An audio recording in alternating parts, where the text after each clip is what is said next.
Well, hi everyone, and thank you for joining our Fireside chat this evening. I'm joined by Andrey Iaremenko, the CTO of Tel Aviv-based cybersecurity firm Hub Security. Andrey has a vast technology background in software and hardware development. He specializes in the architecture of complex software and hardware systems, as well as the integration of the two while minimizing and utilizing technology. During his 13 years of service in the IDF's 8200 elite unit, Andrey gained rich experience in managing RF design and manufacturing, boards, embedded programming, FPGA design, hardware design and implementation. So I want to give a warm round of applause and a warm welcome to Andrey. Hi, Andrey. Hi, everyone. I've been working in the cyber domain for the past 15 years, both in Israeli army, in the defense industry, as recently as a CTO in the Hub Security company. And during this period, been solving a huge variety of problems and unique cyber challenges, and both as a developer of hardware and software, and as a manager of projects and teams. And I do love extreme tech and science fiction, and building stuff and turning exciting ideas into real tangible things. And I want to thank you a lot for joining us. Great, thanks, Andrey. Well, we're here to discuss an important question, which is what are hackers up to while the coronavirus is spreading? We know that they've been busy. A recent Threat Post poll found that 40% of companies transitioning to working from home have been experiencing a spike in cyber attacks. Even the world's top technology companies are not immune to this, and we've watched the cyber attack surge in countries that were hardest hit by the virus, such as Italy. In late February, trick-bot campaigns that were tracked were shown to primarily target Italian entities, and that's why some are referring to what's happening right now as a phishing epidemic, with more fake COVID-19 themed applications, advertisements, and emails than ever. And this is a dangerous time, I think, as businesses make the transition to remote work. So my first question, I guess, for you is, what do you think the top threats are that institutions face today when operating a remote workforce? Thank you for the question. So to summarize maybe the top 3 or 4 things that happened today, especially with the current situation. So the first one is the extremely high stress on the communication networks of the organization, on the firewalls and network protection systems for the organizational networks. When everybody is working remotely, the traffic volume is extremely high, and all the bugs and issues are much more clearly exposed and can be exploited by hackers. And also the attack surface is much higher when somebody can slip easier into this high volume traffic and with totally different parameters than during a normal operation. So the second one is actually when working from home, suddenly everyone connects to the organizational backend and data center through Wi-Fi and cellular and home networks, which have hardware and that is open to attacks, and also in many occasions with known vulnerabilities and issues. So it's also much easier to attack the edge-point devices, the smartphones and the laptops, than to attack the organizational network itself. So that secure network access is the second one. Could you discuss more specifically what some of the new opportunities are that hackers have available to them now that people are working from home, that their networks are more vulnerable? Yeah, that's the thing is that the hackers, first of all, they can exploit people's feelings, especially feelings of fear and uncertainty, that everyone is looking for information, everyone is looking for certainty and planning about the future, and the phishing attacks have much more success and much more easier getting into a organizational laptop that is connected from home than inside the office, inside the company's building. And second one, suddenly, like people are experiencing that the remote work protection is very hard to use, because now they're using 24/7. It's very inconvenient. So it's very, very easy to take shortcuts while accessing the network remotely and doing work from home. And it's also a unique opening for hackers that exists because of the coronavirus and because everyone is working from home 24/7. What do you recommend are the best practices for organizations to use to combat these threats? So the first one, I think the best one is to make the security easy and transparent to use. So if it's something that is that exists in the employee's devices and happens on the background and always on and doesn't require any manual action, then everybody will use it all the time. And that's the basic level of protection. The second one is explanation about the cybersecurity risks to all the employees of the organization, doing proactively about the phishing attacks, about different risks of working over the unsecure internet that do not happen in regular work. So the people can know about them and can behave accordingly. So just giving information to people so they can decide better about what to do. Great.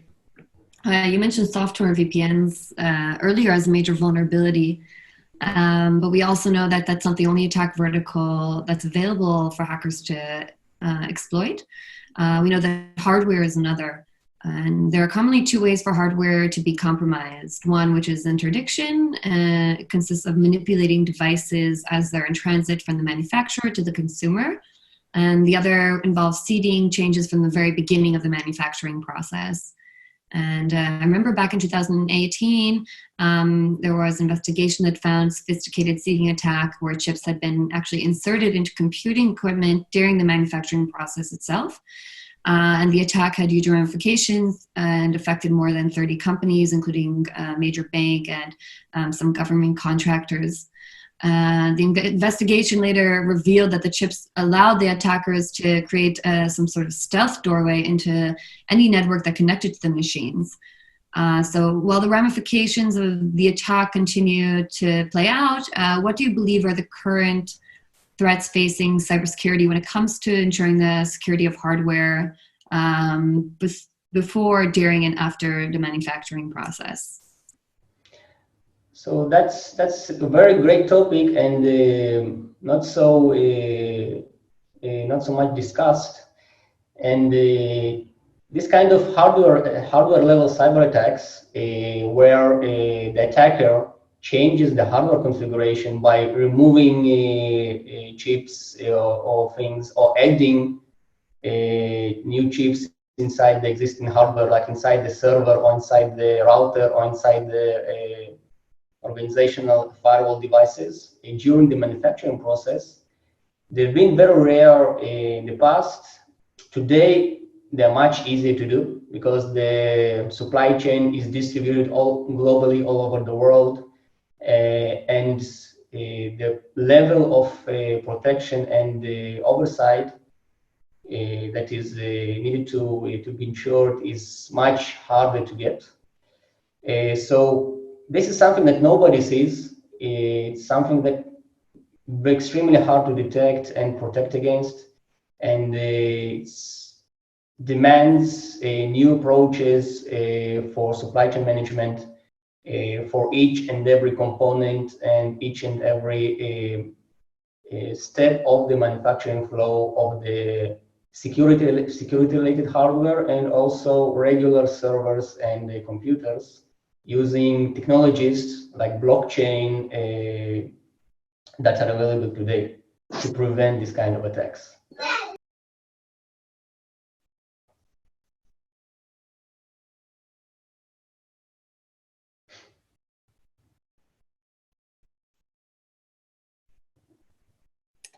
Great, thank you.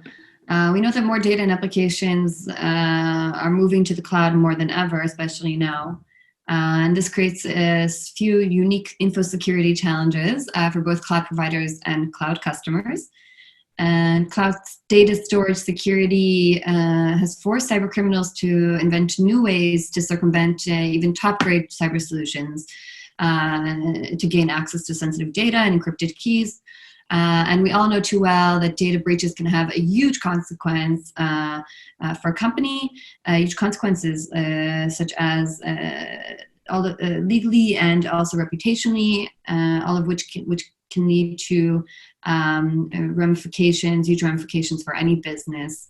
So as we're working from home, as we're working from the cloud, what are the top security threats that you think organizations face today when working from the cloud and managing the remote workforce from the cloud?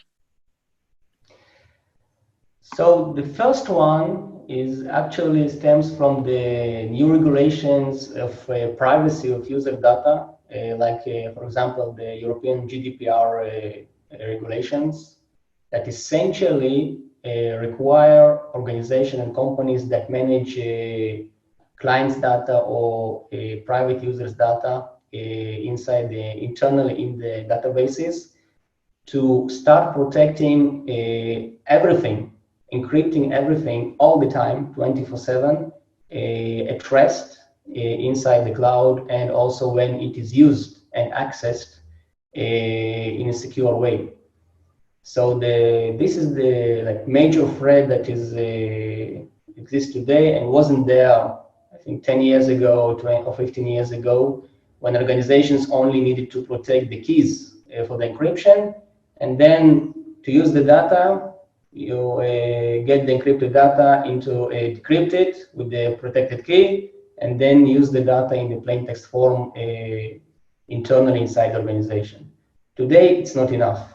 It needs to be encrypted and protected all the time. And the other part is that the hackers today and hacker groups get extremely sophisticated. Some of them are government deployed, so have huge resources regarding the experience and the knowledge, and also monetary resources. And for example, it takes today, on average, the best hacker groups in the world, less than 20 minutes to break into organizational network and start exploiting the vulnerabilities inside the network. So there is essentially no time to react for the IT managers because the hackers already got inside and stole the information. So these are the main threats, I think. I'd be interested in hearing, in your opinion, what makes cloud security so vulnerable? It's really, so here we can talk about two different clouds. One is the private cloud, which is still exists in the large organizations. And the other one is the public cloud infrastructure that is extremely popular today. It saves a lot of money and resources for small organizations and also for large companies. And public cloud, by its nature, it's very flexible and changing and uncontrollable from the client, the company state of company view. Company's data is essentially, nobody knows where it is situated and at what state it is on the public cloud, at which specific physical PC it is at any given moment. I'm, as a CTO of App Security, if I use the public cloud, I do not have any knowledge where my data is situated and where it is moved at any given time. Everything is virtual. So then the protection of the data, all the firewalls of the cloud, all the antiviruses, all the standard protection features become essentially irrelevant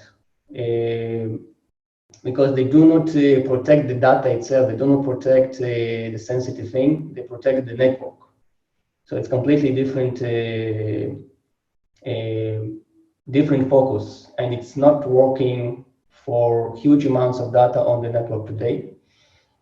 And the second thing is that the data is exposed during use. Like I mentioned before, private keys are secure, but then when I want to access the database, want to analyze the data, to make queries, to make decisions, and to make sales based on the user data, then the data is exposed. So this is an extremely big thing, and also now it's like catch-22 that we are having managing the huge amounts and exponentially growing amounts of data. So either we use software solutions like high throughput software solutions on the cloud that encrypt data and keep it more secure, but they're essentially software and they are easily attacked and broken by the hackers. Or we use novel algorithms like homomorphic encryption or other types of zero-knowledge algorithms that can protect the data at rest, encrypted, and also enable us to use the data and to access the data while it's encrypted without exposing the actual plain text data itself. But these algorithms are extremely slow. So this is the really, really hard choice today for everyone. Either it's very high security, but it's very slow, or it's very fast, but it's low security and easily hacked. Yeah, fascinating. It's interesting that you mentioned homomorphic encryption, because as recently as January, there was a prominent Brazilian financial institution which had been working with IBM Research to apply a technique called homomorphic encryption to banking data. The pilot that they did showed that it was actually possible to apply machine learning algorithms to encrypted data without decrypting it, creating a new level of privacy that could be applied possibly to other industries. We see that machine learning is already often used in banking and finance to predict scenarios like transaction fraud or investment outcomes. Typically, though, it also involves vast storage of data, most of which is highly sensitive, but must be decrypted before processing, exposing the data to exfiltration and leaks. What can you say about the strengths and the weaknesses of homomorphic encryption, specifically when it comes to banking and for other financial institutions? So it's actually machine learning is just one of the examples that are relevant applications for homomorphic encryption use case. It's already used today in also financial organizations and in enterprise blockchain implementations in the world. The thing with the homomorphic encryption, it's very highly resource-intensive algorithms. So running them on the regular PC servers is extremely slow today. And it's a huge pain for any organization, any company that uses this perfect security. The other problem is, like, let's say the company wants to run the algorithm inside the secure environment and not on the regular PC servers, which nullify the security itself and the encryption of the encryption and decryption. Current appliances like hardware security modules, HSMs, hardware servers which provide secure environment for doing cryptographic algorithms, they are built for standard requirements and standard algorithms that were invented in 20 years ago, 15 years ago, and they're completely unsuited for the novel zero-knowledge algorithms, which are very different from what we have existing today for key protection only.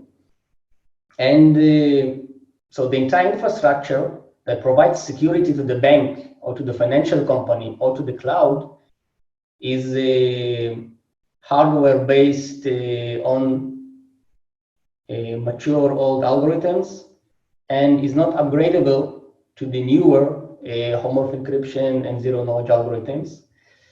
And it's a huge challenge for companies that how to keep using this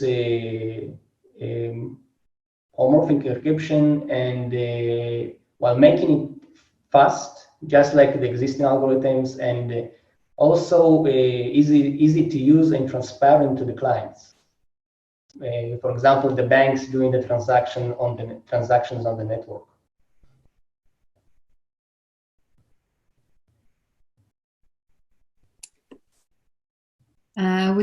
Which industries would you say are best suited to adopt homomorphic encryption other than banking or financial institutions? That interests me.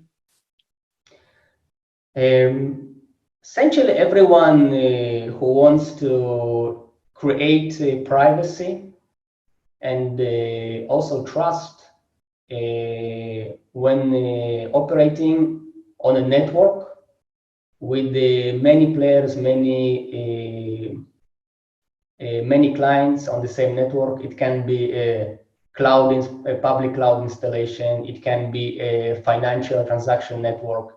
It can be a supply chain management network with a large amount of different suppliers and companies all over the world.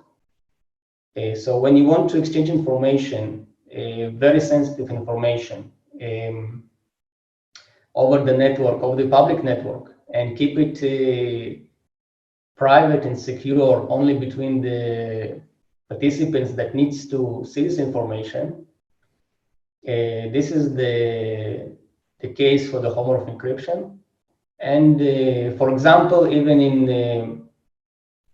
government, while giving access to external researchers, for example, to the public datum, with the sensitive private information for the population. So today the access can be just the researcher gets the whole database and they tell them, okay, keep it private, don't publish, and then it gets published anyway and leaked by hackers. It happened here in Israel many times in the past. So it's a big problem on the privacy standpoint. So with this novel homomorphic encryption, zero-knowledge algorithms, the government can give researcher access and provide him with functions that run on the encrypted database. So even if it leaks, then nothing is exposed. The hackers cannot do anything with it. So this is the excellent benefit of the zero-knowledge algorithms. For anyone that needs to share the data with external players and external clients. Well, now that we know and we're more aware of the threats and the implications of having insecure security protocol, I think that we've all recognized that we can do better. But there still remains, I think, for most of the industry, a huge problem, which is the amount of computing power that's really required in order to put homomorphic encryption into practice. I remember Ken Z, which is the founder of Fortinet, he said that for cybersecurity today, companies needed about 50 to 100 times more computing power to handle the same support compared to the networking. You have to open up the content and look at whether there's malware, there's an intrusion, there's phishing in an email, or there's bad web content, and check off so many different policies. And this is all making security very costly and very slow.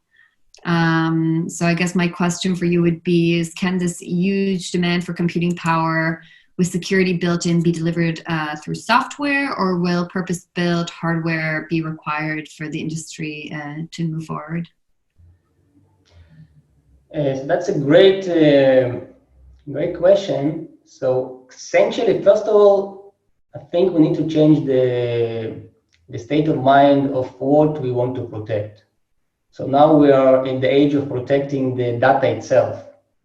This is the most important thing the organization have. Not the network, not the servers, but the data. This is the thing that needs to be kept secure and private and at all times.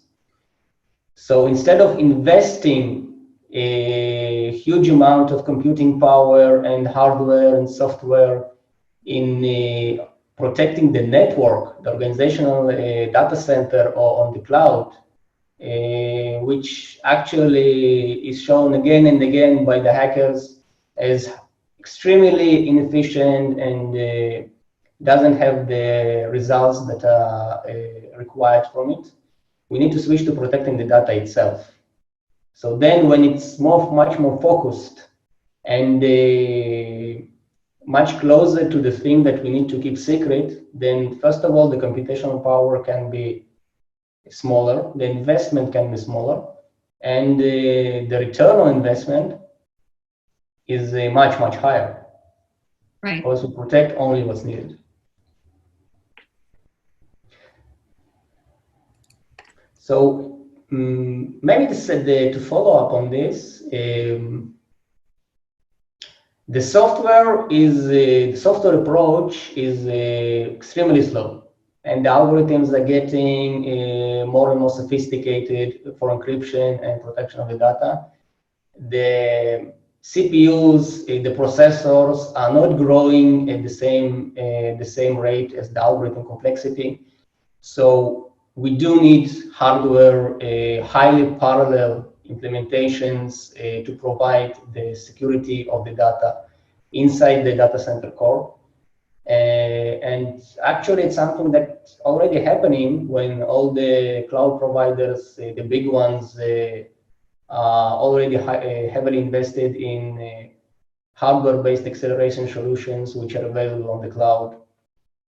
And all the HPC implementations rely heavily on GPUs and today also on FPGAs to create high throughput implementations, and not only on the software.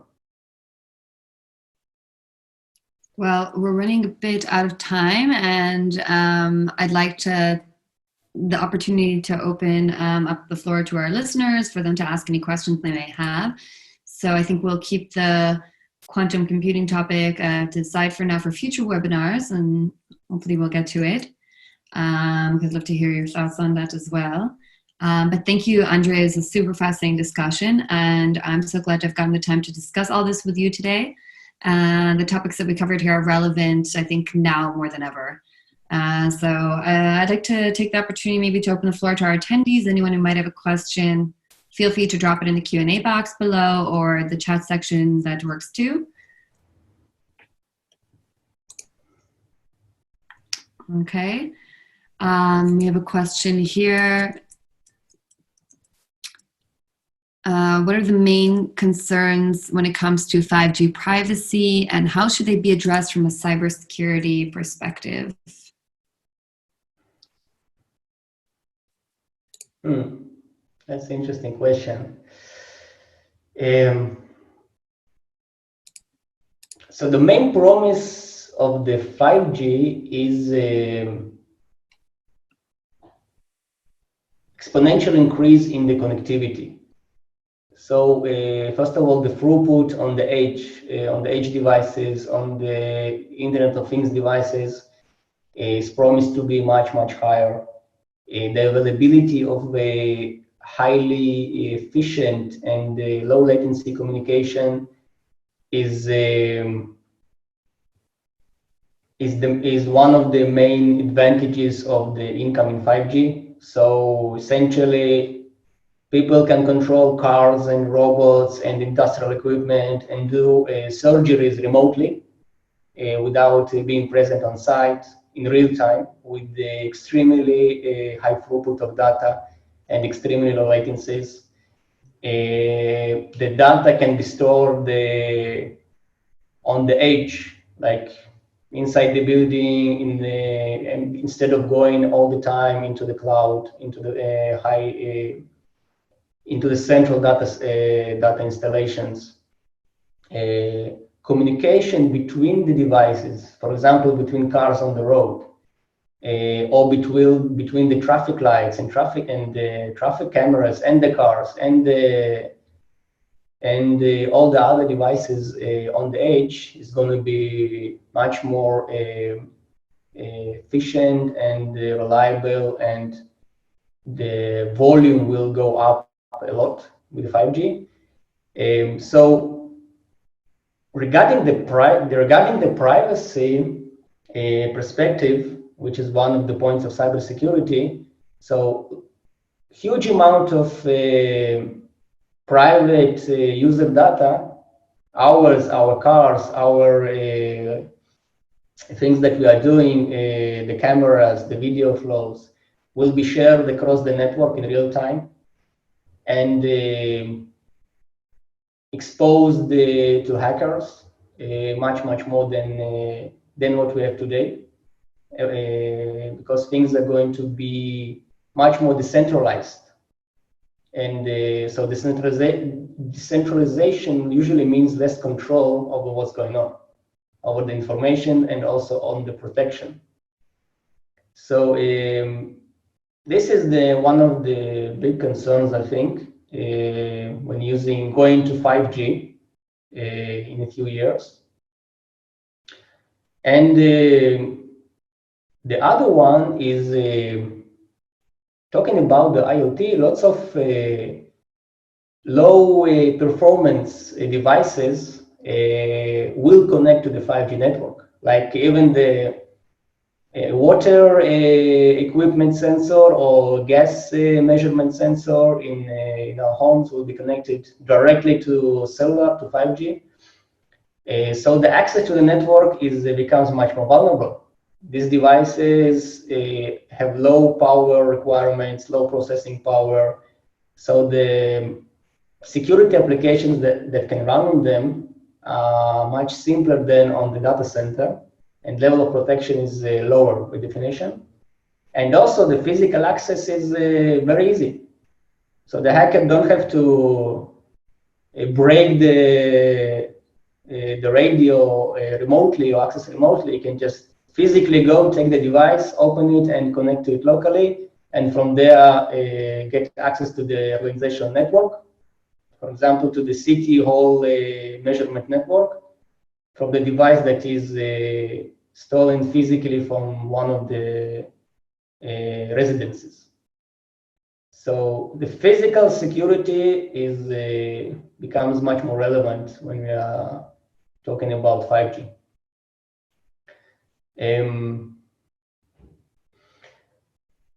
How they should be addressed, that's much more complicated question, and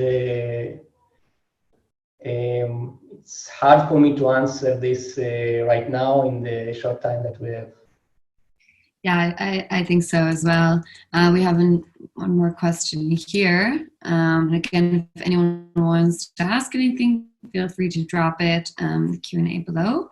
Somebody asked, what are some weaknesses and exploits in communication network devices?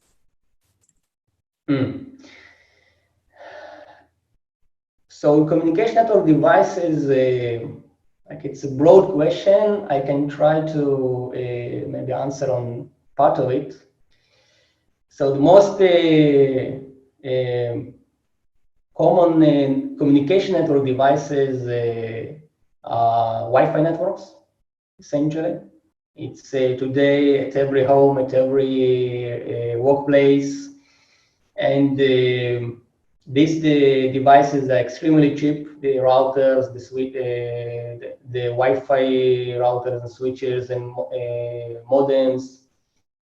extremely cheap devices exist everywhere, and there are a lot of vulnerabilities, product vulnerabilities, and inside these devices on the software level and on the remote access level. And there are excellent examples on the internet of hackers using default admin and 12345 password in consumer devices to break into the Wi-Fi network, and from there get access to the PCs and laptops and inside the network.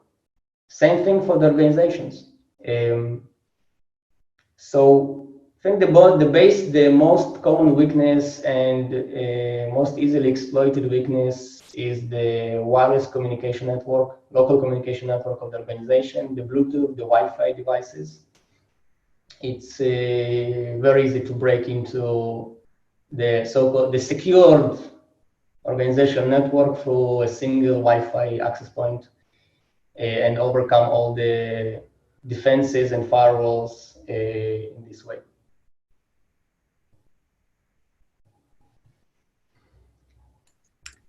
Great, thanks. Thanks for that answer.